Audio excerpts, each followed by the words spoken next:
Hello, everybody, and welcome back to CK Café.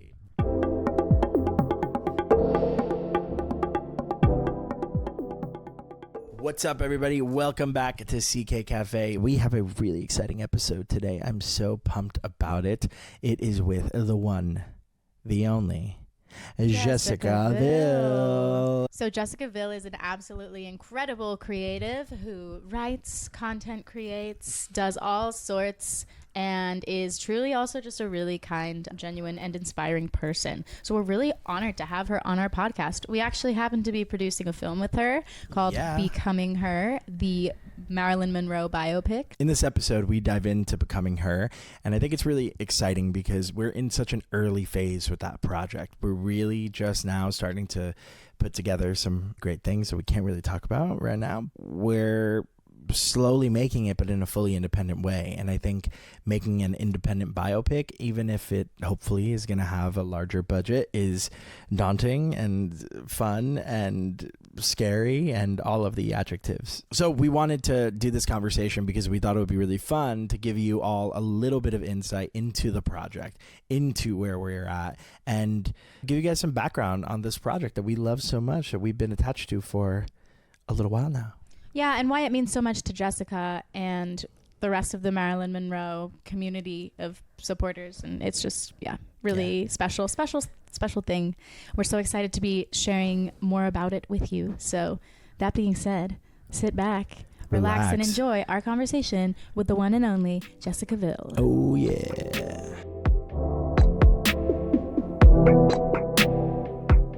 Hey everyone, welcome back to CK Café. I am here with the lovely Miss Rosie Dean. What is up, everybody? And we are joined today via video chat with Jessica Vil. Woo. Woo. Hello. Jessica Vil, also known as Jay Bunzy online. Where does that come from? Where does Jay Bunzy come from? It started off as a nickname in middle school. People would call me Bunny because when I would concentrate on my homework, I'd wiggle my nose like as a type of like self-soothing thing. So I'd be like all the time. And they're like, "Oh, Bunny, that's your nickname." That is so and funny. Then when I got then I got on social media, and obviously Bunny is a very popular name, so it was taken. And so I just put my favorite letter, which is the letter Z, because no one ever uses it. I love the rarity of a Z. Yes. And then the J is just my name. So Jay I Bunzy. love that. I love that. So cute. Well, Jessica, introduce yourself to everybody. For those who don't know who you are, give us a little background on who you are, what you do. Yeah, okay. Well, my name is Jessica. I'm from Florida, originally from Puerto Rico, and I grew up loving everything media. My dad is to blame for that. My dad raised me centered around learning how filmmaking works since I'd say the earliest was maybe 5 or 6. We recreated an episode of Blue's Clues together with the fancy green screen. So and good. He was showing me how cinema worked. And he's like, the one thing I don't ever want you to believe is that anything on the screen is real. So he showed me all of the production, even for horror stuff. Like, imagine little old me being exposed to horror practical stuff. And it was honestly interesting, and it got me into it naturally. My dad used to have those fancy Sony cameras and would record everything and anything. And as I got older enough to carry it, I walked around with it and started recording stuff, and then now I'm always recording. That is so cool. I didn't know that about you. That's so cool that you like got into it by like being exposed, because I feel like that's not everybody's like that. Some people like it, I think, are lucky enough to have family that like pushes them to like media and art and entertainment, but so many people just kind of find it on their own. Like you found it on your own, really. Yeah, but I grew up with music. Music's always been in my family, but film I sort of had to find my way to on my own. Yeah, I feel like You grew up going to the movies a lot. I grew up going to the movies, but now no one in my family is like my parents are very creative people. Mm-hmm. But no one in my family is like a creative. My brother, sister, and I all wanting to work in some creative field was definitely not the norm. Even with like my cousins and my aunts and uncles, like we're like the only ones that really do that. So, but yeah, well, that's so cool, Jessica. I mean, there's so much to talk about with you, but one thing that I kind of wanted to get started was with our film that we're working on together.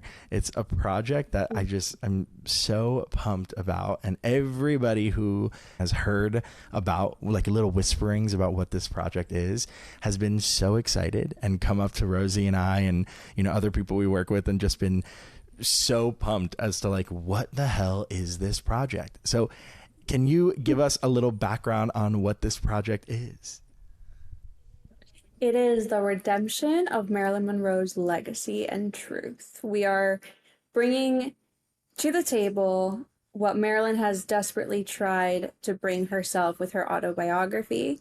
Marilyn's reputation was the most important thing to her. She has stated this time and time again, and ended one of her most famous last interviews with the line, "Please don't make me look like a joke." And unfortunately, no one took that all too seriously through the years.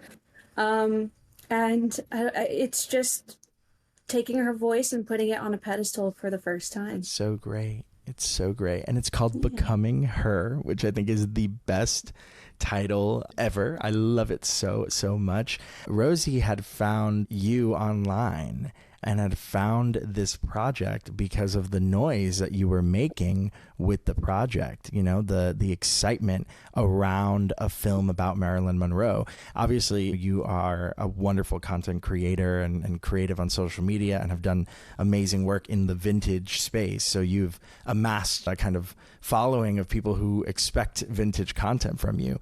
But seeing how excited people were, and not just excited, not just like, oh, that's really cool that you're working on Marilyn Monroe biopic, like passionate and like really pumped up about it was amazing. And when Rosie approached it to me, I mean, Rosie, when you found it, what was your initial reaction? Because you were the first one who presented it to us. So I have followed you online for a few years. Like I've been subscribed for a minute, and I've always really rocked with you. And I knew that like the film was a thing. I think I'd just like seen it in passing, and I just assumed it was in the progress of being like made and would be out next year. I didn't even think about the prospect of getting involved. I was just so excited to like see it when it inevitably came out because I knew it would get made. And so I saw your social media post and I was like, oh wow, like it's at a point right now where we could possibly jump in and be a part of this. And like, how amazing would that be? I was so excited. And I reached out like, really honestly, not even expecting you to respond because I figured you were just getting flooded with so many inquiries and so many people that could bring great things to it. So I was like, but you know what? I feel as though this is like a sign of sorts. I feel like we could bring so much and I feel like we would be such a good team. Let me just hit her with a DM and let's just see. And then you responded. I was so excited and I was like, Ethan, you won't believe it. I think this is going to be possibly like the coolest thing ever. Rosie was so excited. I remember when you told me, and I was like, hey, if you think that she would answer and this is possible, then yeah, let's align. Let's just have a call. And then we did, and I think we clicked immediately. I feel like within like 10 minutes of all three of us just chatting, we were like, oh, yeah, this feels right. Yeah. It was great. Yeah, no, it's funny because I was getting a bunch of messages, some just wanting to be an actress in it and all that stuff. And I remember seeing your message and it was like a spotlight was on your name. And it was like, we're talking like 20 messages down. I'm like, I'm going to open this one. It was completely it was so bizarre. And I remember reading it and then I just thought in my head, like, yeah, this is good. And so that's why I reached out. Like, it was completely on an intuition base. And obviously I was right. Thank you. I mean, it's wild, right? Like how, and I think that speaks to independent filmmaking. Like independent filmmaking is about collaboration.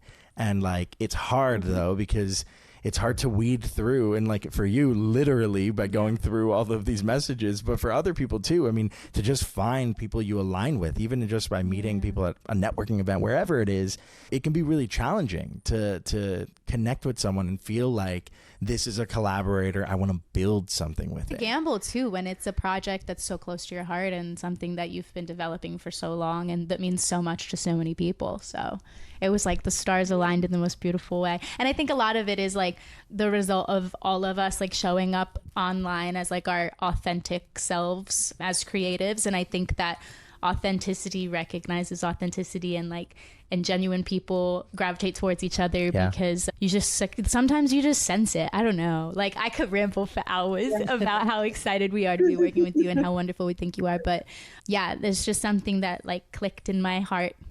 And I think like also the story too, right? Like, and that's really what we want to dive into with you. Is like, we're in a really interesting phase with this project. Because when we came on, I mean, now almost I think 6 months ago was when we had our first conversation, which is wild to think about. But, you know, when we first had our conversations where you were with the scripts, and when we came on, it was sort of, okay, how can we now make this amazing concept? How can we turn it into a product that we can push and we can find partners with and get this thing made? Because at the end of the day, it is a Marilyn Monroe biopic. It needs to be done right, and it's not going to be cheap, you know? So we knew that going into it. And I think that's all us three, and adding on more producers. We've always felt that sort of energy. It's like, we need to make sure that we're doing it the right way and we're telling the right story.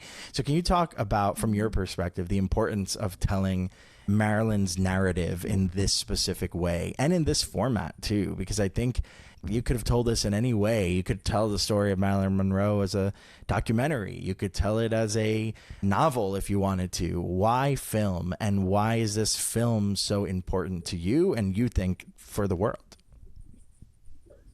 Well, I think I came to that decision because most of the media surrounding Marilyn comes in two formats: books and movies. Not even documentaries, but like recreations of her life. We have a few documentaries, but it's like mostly biopics that are made of her life. And obviously books, you know, they do make their rounds, but not to the average Joe. Like, you have to be a reader, you have to be looking for it and that kind of stuff. And my goal for this is just to get her message out there as loud as possible, and film a biopic is the loudest way to do that. But also, I feel like it was a way to kind of put all the other attempts in their place and go, this is the truth. This is what we need to start doing for real human beings. We need to start modeling their biopics on reality and not what you think might sell, because the fact is, I think her real story sells a lot better anyways. It's honest. I think that's two wins. Yeah, and in an age right now where like there's just so much dishonesty, and in the age of AI as well, where like the reality is sort of breaking, and I think it's important to be as accurate and as nuanced as possible when telling a story about a real human being, because like the days of being able to sensationalize people and make up situations that they've been in, I feel like have to kind of be behind us now that AI and these things have become so, you know, prominent, you know? I also think in a similar vein, like in a post-Me Too industry, we're holding the industry to a higher standard, but I think it's also important that the stories we tell are held to a higher standard. And I think like there's so much in Marilyn's story that like is a universal, can be universally felt among women and like non-men. And like, I just think that this is the best time to be putting all of this effort behind this story because it's so needed. It's so important. Yeah, I agree. And I feel like people tend to forget that Marilyn is Marilyn, but Marilyn's also the female community. Like, she's a part of us women. And when you start misrepresenting individual women, you're misrepresenting the community. Yep. And that bleeds. And the more artists that this is happening to, the more figures it's happening to, the more it starts to represent and shape our community. And that's like a part of our history. It's a part of who we are and our identity. And the more you start individually erasing it or altering it, especially in a way that is going against our community, it's going to come back to haunt us. So I think Marilyn for uplifting women. It's women, and also like anybody who is an other too, right? Like, and I think it was in our last conversation that we had with our producer Juanes, we were talking about that, about how like this feels like a story that is so needed right now, because it's you know, Marilyn, it's so easy for us to fall into a conversation about, okay, is this the right time for another story about Marilyn? But she really represents the voiceless too, because her name has been raked through the mud, not just her voice. Everywhere you go, you can still see Marilyn Monroe. Doesn't matter where you are in the world, you'll probably see someone wearing a Marilyn t-shirt or a painting of Marilyn or anything. So she is still such a huge figure. And I think it is important, like you said, to make sure that we're honoring her story so that we can set a precedent for other biopics and also how we handle people's legacies now more than ever. And information is out there in an easier, more accessible way. So it's like there's no excuse anymore. I love this film, and I think that it has all the makings of a great biopic, but I also feel like it has something that feels very different. And I think one thing about this film has been diving into the more intimate moments of Marilyn that maybe we as an audience haven't seen before. Can you speak to like your research for this and like how you became so into Marilyn Monroe and we're able to kind of compile all of this, because I know it comes from so many different resources? Yeah, I mean, my interest in Marilyn Monroe starts very young. I was always into the 1950s, old Hollywood entertainment. I love the quality, I love the sound design, the production, and Marilyn's obviously, if you're going to appreciate that era, you're going to appreciate Marilyn because she was one of the icons of her time. And of Hollywood in general, and I've always been interested in film, so she was just a natural anchor for me to hold on to, alongside many other, like Audrey Hepburn as well, who I have interest in, or Judy Garland, but it's only natural. But when it came to compiling information of her, it all just stems back to what she left behind as evidence, and it was not easy. I have thrown so many quiet fits over having to rewrite something because I was given a very believable false information about something with fake evidence. I mean, people have done some crazy stuff to kind of tell this myth on a specific subject. And then I dig 10 layers deep into her own, belongings, and I'm like, oh, here's the truth. She says it right here. What was that about? So it was very messy. It was like a spider web. But most of it was just trying to make my way to find the root of a specific part of her life that she has left behind evidence for. So it's whether it's a voice note, whether it is her autobiography, or a piece of a little notepad that she wrote a poem on that gives me an idea of how her mind works. All those tiny little pieces of evidence that she left behind. These are all little fragments that give you an idea of what her mind was like and what her story was. And my goal was just to find her own story, all sourced by Marilyn. Very little of it was outsourced to maybe people who knew her. And even then, when it was like fact checked through 4 other witnesses. So I got pretty heavy with it. So amazing. I feel like people don't go through the effort to accurately portray somebody because it's so easy to just say, okay, I'm just going to grab this book and we're going to make a picture off of this book. Yeah, or like, I like this recounting of this story because it works best for a narrative for a movie. Exactly. Whether or not it's the most accurate doesn't matter because it's the most dramatic. Exactly. Yeah. And it's like, it's we watch a movie about somebody and we go, that's fact. And then that's all we ever think, because most people are not going to leave the movie theater and then just dive into books in the library and fact check and then go through, like, I didn't know that happened to her. That's crazy. I can't believe she was that mean to this person. I can't believe this person did this. But that's why I feel like this has the potential to be the definitive Marilyn Monroe biopic, and hopefully can be the last one, and can be the one that ends all other biopics, because I do believe that this will be the most accurate and truthful version of Marilyn's story.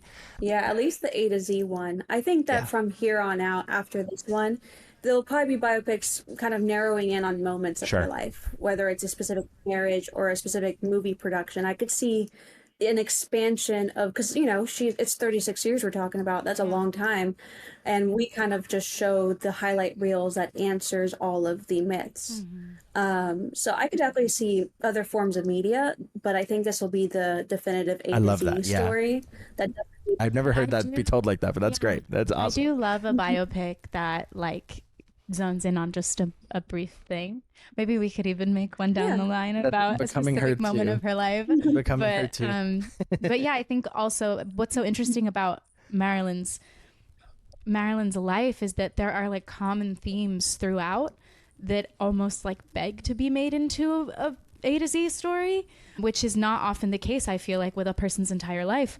But she's been so consistent in the way that she loves and the way that she yearns for certain things and the way that she dreams and the way that she feels. Like, it has been, at least from like my reading of the screenplay, it is so consistent throughout her life that the through lines are just, I mean, you couldn't like write them. Like she just lived them, and it just is the most beautiful story. And I just I can't wait for audiences to just be able to see what we're building here. You know, it's a little far out, but I do believe that this is the start of the journey. And that's why we wanted to have you on. I think most people are interviewing the team when the movie's done, but I think it's so cool to be able to have this almost like a time capsule where we can come back when this film is completed and we can say, wow, look at those babies. That's my hope.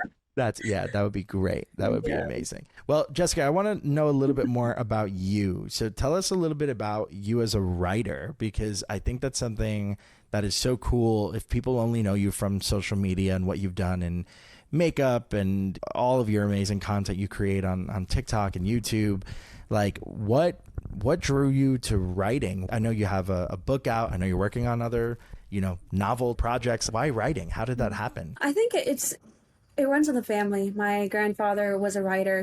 He was a writer for radio stations. So he created all the scripts and sometimes some skits on the radio back in I believe the late 50s, early 60s. And he wrote poems. He had a book published in Spain. And I don't know. I think it's just, I'm a mix, honestly, of all of the people in my family.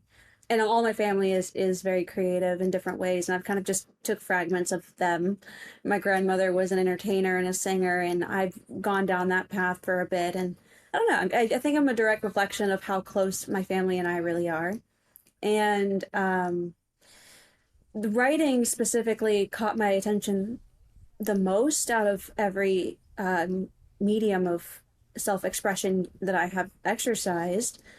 Mostly because I feel like I can, I guess, expand things that are not, because, when you're making a song, you're limited to a certain minute, or when you're making anything else, there's limitations, but writing has no limitations. It can be as long or as short as you want it. It could be in different mediums, and you can go as creative as much as you'd like to, especially when it comes to books, that you don't have to think about a budget, and it's wonderful. That's so good. It's very free. Yeah. How do you navigate like self-doubt and feeling like your work maybe isn't at a place where you're ready to share it with people yet? Like, for other writers out there who maybe love doing it but deal with that, do you have any advice? I think that this is something I struggled with when I was younger, was the desire for absolute perfection. But I quickly learned through the people around me in my life growing up. I'm a very observant person, and I observe people's downfalls very well to hopefully learn from them. And I've had people in my life whose downfall was the pursuit of perfection, because perfection influences you to paralyze, to stop. You're not going in motion. You're staying in one spot and analyzing it for years. Some people, they're stuck in that spot for 20, 30 years on one book. And I realized that there's always going to be things to say about your work. You could be the most talented writer. I mean, the top most talented people in every department has critics. That you cannot escape the criticism. You cannot escape someone saying, they're a bad writer, or they're a bad singer, or they're a bad actress. It's going to happen no matter who you are. So as long as you're personally satisfied with the creative process and it fulfills you, that is all that matters about your work. And you will find people that care about it. That's so inspiring. And I like that you great. expanded it to go beyond writing, like whatever your craft is. That's super helpful. And I needed to hear that. Thank you. Because I deal with that a lot. Like, I'd be judging myself way too much. Yeah. I mean, it's so normal, I think, as artists, because you put yourself out there, right, as a creative in whatever light, doesn't matter what it is. And when you put yourself out there, it's a very vulnerable, scary kind of experience. And it's hard to just be raw and give your all, whether it's acting or writing or anything. And I think that way of thinking is so smart. I find same thing. Like I have things that I'm writing or things I'm working on, and I'll get nervous and I'll just be like, I don't know, is this what I want? And why am I even questioning it? It's what came out. Maybe this is the right move. But then all that doubt, whether it's even criticism from others or just criticism for myself, that stops me from releasing it or pushing it further. It's crazy. Like, I'm writing something and someone comes over and looks over my shoulder and is like, "Ooh, what you doing?" Immediate laptop slam. Like I'm like, "Oh, no, nothing actually. I was just watching a YouTube video." Like, and it's like, why am I so in my head about that? And I don't know, like the thing that draws me to you so much as a creative, I mean, there's a lot of things. I think you're fantastic, but one of the things is like your confidence and the way that you just do the thing. You don't second guess yourself. You're just like, here's today's video. I did this absolutely incredible thing, and tomorrow I'm gonna do something else. And like, I don't know, maybe it's like you don't attach too much weight to any one thing. You just share as you go. I don't know. I love it. Thank you. Yeah, no, I mean, the creative process, people misunderstand that creation is not designed for, I'd say, a grade or an opinion. It's not designed for a result. In fact, creation should be left to be whatever they want to be after it's been put into the world. The process of creation is what makes the artist. And if you're satisfied and you're thoroughly enjoying the process, then you have succeeded in creation. What comes afterwards is irrelevant. Yeah, because then that's just the product. That's just the idea of marketing and selling a product. That's the capitalist side, I guess, of creativity. Yeah. Maybe the reason why I like lose that energy, or at least to find myself drifting from that, is because of social media and how everything you do, everyone has an opinion on it. Yeah. And you can't escape like the opinions and the dislikes and all this stuff. It's a lot. But how do you navigate that? Because I mean, you have a big following online on TikTok. Obviously you have a lot of followers and a lot of attention there. YouTube, Instagram. Like, how do you deal with people talking about you, whether it's good or bad, or because it's a lot. I mean, even our Marilyn Monroe film account, sometimes we'll get comments that are wild, and I have to fight the urge to be like, oh, how dare you say that? You don't know how hard we're working, you don't know what we're doing behind the scenes. But like, from your perspective, what is that like? How do you deal with that? Because it's on a really big scale, so I'm just curious. I think it's the understanding that, as somebody who is in this particular position, who exists in a world where there's people above me who are far more talented, far more quick with their success. They're doing more than I am.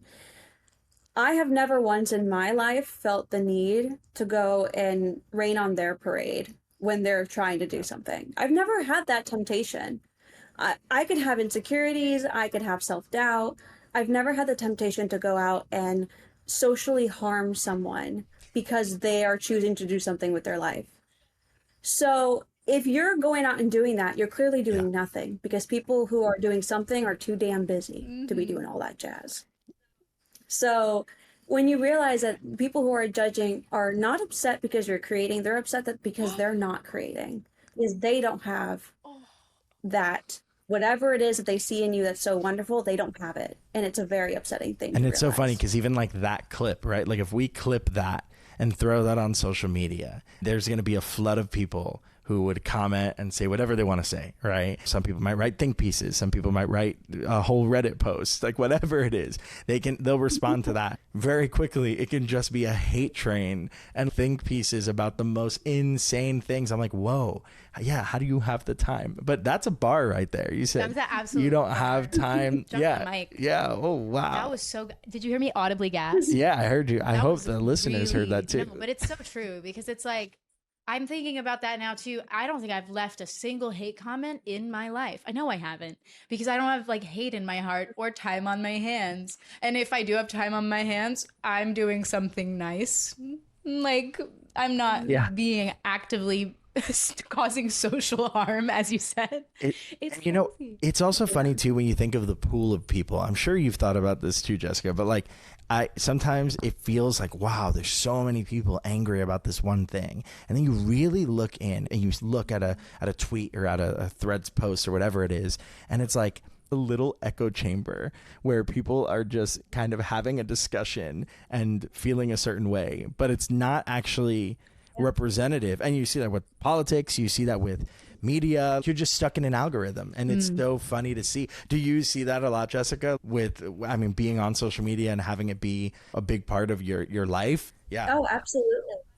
I genuinely have noticed through the years, especially watching technology unfold, that we're at a point now where every algorithm that is in your phone is programmed to echo your personality and your thoughts, to make you feel addicted to the process of hearing that confirmation. It's a soothing thing to hear someone agrees with you.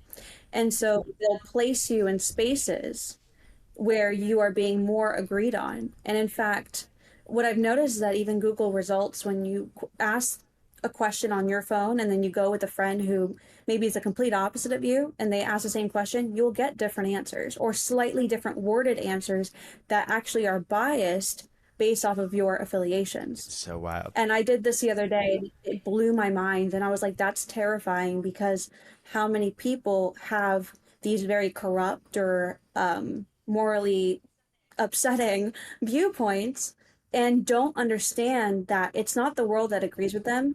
It's the algorithm that has made them believe that the world does.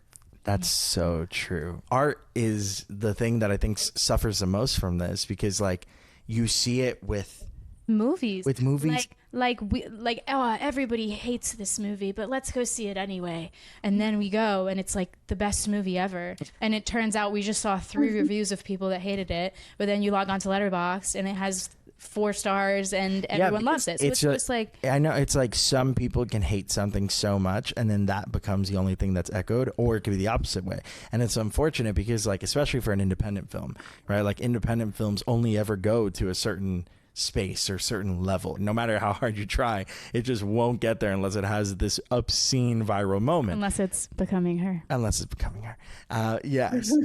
But truly, like very small movies and musicians and theater makers, all these people struggle with the same thing. It can be either really helpful or really harmful. Really helpful, really harmful. That bubble is in your favor or not. It's so hard. I commend you for being so open and active on social media, because I think your social account, it's wild to me if anybody ever hates on you, because I'm just like, man, this is the most like rational way of thinking. When if you're posting a think piece, it's like everything is like cited with proof. There's never just a random thought that's just going out there that's just irrational and angry.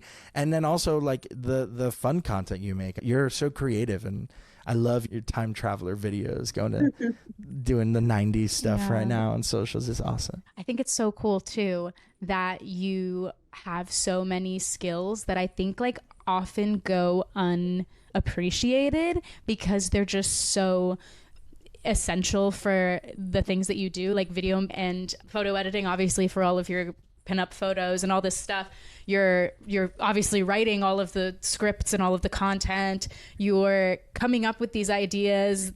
You're executing them. You're filming them yourself. Like, you're styling yourself. Like, all of these skills that like people probably just assume like, oh, she probably has like a team of like 15 people who just like go and glam her every morning and da-da-da. And it's like, no, actually she does everything and she's amazing at every single thing equally. And it's just like, I just think you deserve more flowers, honestly. This is the Jessica Vil. We Heart Jessica Vil podcast. Yeah, that's what this is.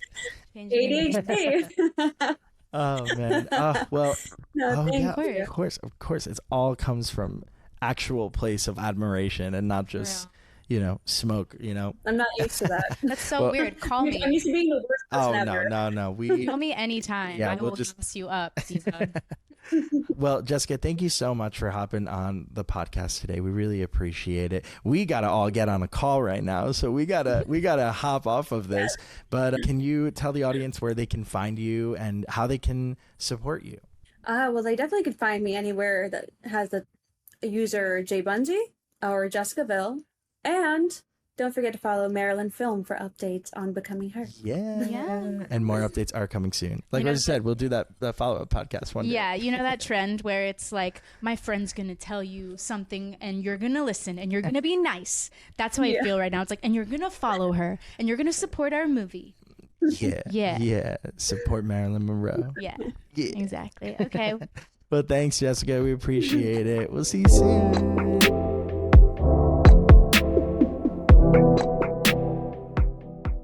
Thank you so much for watching and listening to CK Cafe. We really appreciate it, and we appreciate Miss Jessica Vil for hopping on the show today. Jessica is a wonderful content creator, so please go check her out. She makes amazing videos on YouTube, on TikTok, on Instagram. That's how we found her, was through social media. Her content's super impressive, so it's really fun. She's wonderful, so go check her out. Follow at Marilyn Film for all updates on Becoming Her. And follow CK Films and CK Productions on Instagram. Yeah, at Tune CK in. Films NY, at CK Productions NY, Substack CK Productions. I was going to say, tune into the Substack. All of the above. All And the above. we'll catch you on the flippity flop. Take Just kidding. care, That's my y'all. YouTube outro. That is Subscribe to YouTube me on outro. YouTube. No, I'm kidding. I won't plug myself. It's okay. Do it. All right, y'all. Thank you so much for watching CK Cafe. We'll see you later. Bye. Bye.